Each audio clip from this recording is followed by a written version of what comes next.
Robin and Rosie, welcome to the cab. Hey! Neither of you grew up here in London. You moved in, right? Yes, yeah. Okay. Yeah. How long have you been here, Robin? Just over 20 years. I moved from Ipswich, just turned 16. You're pretty much a Londoner now then, aren't you? As a child, I used to always know that I wanted to live in London. Yeah. We used to come here when I was a kid, and I used to watch people go in and out stage doors and think, one day, you know what, I want to be one of those people. And now I am. So it's high lovely. five, well done. Yay! So you always knew you wanted to be a singer, dancer, actor, performer, and then you landed on dancing. Yeah, that was all I wanted to do, and I knew that if I got to London, it would be how I would be able to progress with it. So at an early age, I knew that London was the place for me, and I knew at an early age that I was gay as well. So Did you? I knew that Ipswich really wasn't the place that I wanted to spend the rest of my life. Really? And Rosie, you moved here in '93. Yes, I did. And just after I graduated from York University and grew up in the northwest in a little town called Ormskirk. There wasn't much going on there, so I used to go into Liverpool to sort of find life and stuff happening. So for me, similarly, I really had a sense that London was the place you had to go to find a gay identity. So when you came to London and you experienced lesbianism Ooh. in all its glory, Yes. did it live up to expectation? Yeah, it was really exciting. There used to be, London had a women's centre, and there were lots of places you could go, not necessarily as a gay woman, but really all kinds of women, anyone who defined as women. What happened to that? There are still quite a few gay bars and clubs. I don't personally know a lesbian specific place. Yeah, well, this is something I'm going to talk about because we're going to go past the Glass Bar, which was In Euston. It was on Euston Station forecourt, and it was like this little gatehouse at the front of the station in the forecourt with a big heavy door that we would knock on. We go, "Ooh, can we come So in?" like a lesbian speakeasy. Yeah, I guess so. And the owner was a woman called Elaine, and she was just a great host. She knew what everyone's name was, what everyone had to drink, and who was going out with who. And so she just introduced all these different organic groups of friends, which I don't think is the same as how everyone meets online now. It was really, really a fun place. And We are just around the sort of West Endy area. Yes. And I know this is your favourite part of London, is that right? It is. I mean, 20 years ago, 15 years ago, old Compton Street used to be so vibrant, full of loads of drag queens up and down the street. It's just not quite the same as it used to be. What happened? So many of the bars over the last about 2 or 3 years have started to close down. I mean, we're passing where Escape used to be right now, Madame Jojo's, which is also gone. I think we're going to pass Q Bar, or the old Q Bar, which used to be on Charing Cross Road, and that was the very first gay bar that I ever went to. What was that moment like for you walking into Q Bar? I must have walked past Q Bar over a period of 3 or 4 weeks, just thinking, oh, you know what, I really want to go in. And I must have walked past, on this particular day, I must have walked past about 10 to 15 times before I got the courage to go in. And I went in there, I remember ordering myself a bud, and that bud must have lasted me about an hour and a half. And I didn't have the courage to speak to anybody or do anything, and I left. No one came up to you? No, and it was tough. And then I actually started to work for a shoe shop called Russ and Bromley. Literally on my first day, there was a girl there, her name was Keisha. I fell in love with her. Not that way, but she was just fabulous. Yeah. And we struck up such a great friendship. And she said, would you like to go for and have a drink? And I said, do you know what? I'd really like to go to this bar. Oh. And she said, I've never been to a gay bar. She said, let's go. And the rest is history. We were there in Q Bar 4 nights a week. We knew all the barmen's names. Wow. And I met a lot of friends that way. Wow. So we are around the Kinky Boots Theatre. Yes.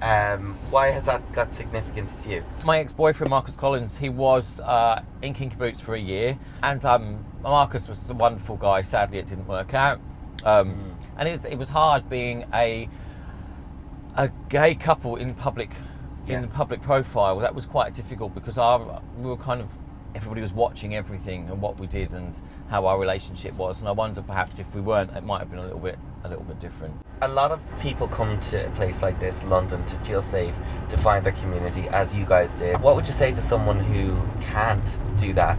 They're in a part of the country that isn't as accepting, but they want to feel safe and happy. Us gay, we're everywhere. There's no hiding it. We are everywhere. And Totally. you're guaranteed that there are people like you in your small village or your small town. There is somebody that's going through a very similar thing to you. Yeah. So it's just getting online, having a look at those support networks. Even if you could just find one good friend. And that's all it took for me. You. Yeah. One friend, and it led to thousands. So What is the most memorable Pride in London for you? I was actually asked to host a little bit on the main stage at Trafalgar Square. And I mean, going from my very first one, 2003, when it was still in Hyde Park, chucking it down with rain, covered in dirt and stuff everywhere, to actually being on stage, everybody knowing who I was, and just hosting with Lisa Riley a couple of bits and pieces in front of like 5,000-6,000 people. It was insane. Any crazy stories from Prides over the years? I can't tell you those. Oh, come on. Maybe one of the milder ones. Oh, I don't do mild. Okay. What's the most important thing for us to be fighting for at this moment in time? I did some stuff a little while ago for the Albert Kennedy Trust, and the amount of homeless people in the UK, young gay and lesbian people who are thrown out of their houses for telling their parents that they're gay and they have nowhere to go. It's about 50% of young homeless people are from the LGBT community. Yeah. There's definitely still some things to be looked at within our own community. And I do hear, sadly, I hear about kind of racism and other forms of prejudice actually within our own community. Even homophobia within our own, I know. within us, it's terrible. Transphobia as well, and not quite being understanding about pronouns and non-binary and that type of thing.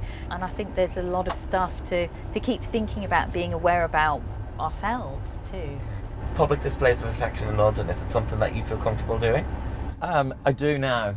I met somebody last year, and we've been out a couple of times, and we were in Clapham High Street, and he just took hold of my hand in the street, and I cannot tell you the feeling of excitement that went up my body because, and I mean, I'm 37 or 36 then, and no one had ever really took my hand in public like that, and just held it. Big moment. And he held it all the way back home.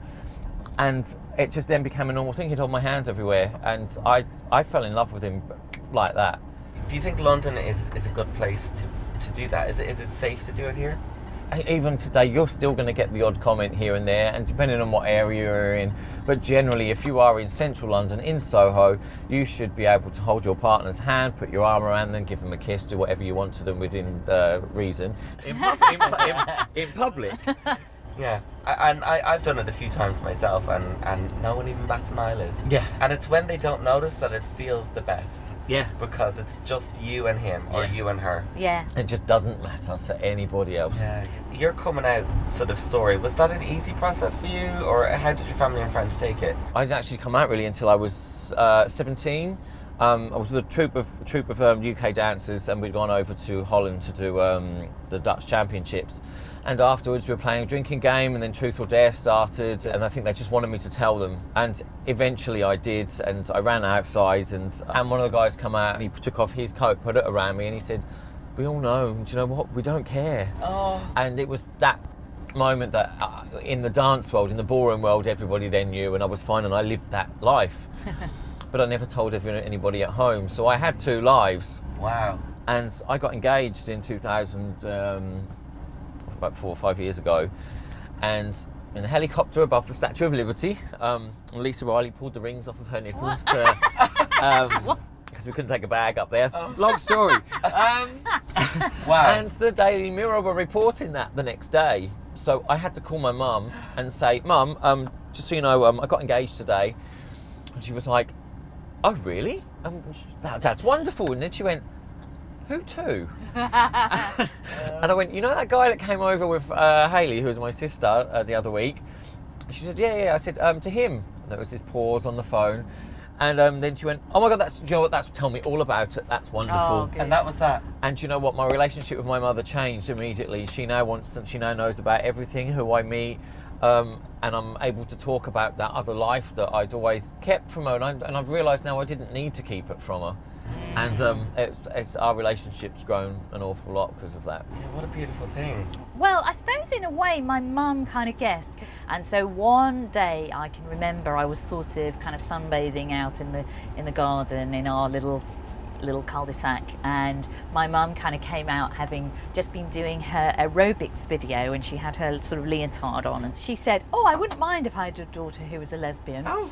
And I was like, oh, and yeah, she told me something. She sort of was saying, oh, I used to be very close to my female friends. And I was like, oh God, where's this going? And sort of was telling me something about her and her friend Joan going on holiday a lot. And I was like, oh, I don't know if I want to know about all this. So she was kind of insinuating she'd had really close female friendships, and maybe in a different era she would have been a lesbian. Wow. So it was kind of a little bit embarrassing and a little bit cringy, because my mum was sort of kind of more...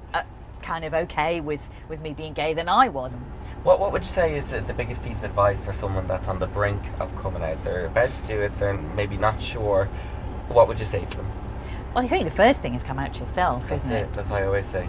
Now I guess there's so much information online, and you know, I remember I was sort of scouring kind of teenage magazines for problem pages, and there's always, every week there was someone who'd written saying, I think I might be a lesbian, you know, and kind of seeing what the response was. But I think feel comfortable yourself first, and then maybe friends. And The person who you can trust the most would be the person to tell first, I guess.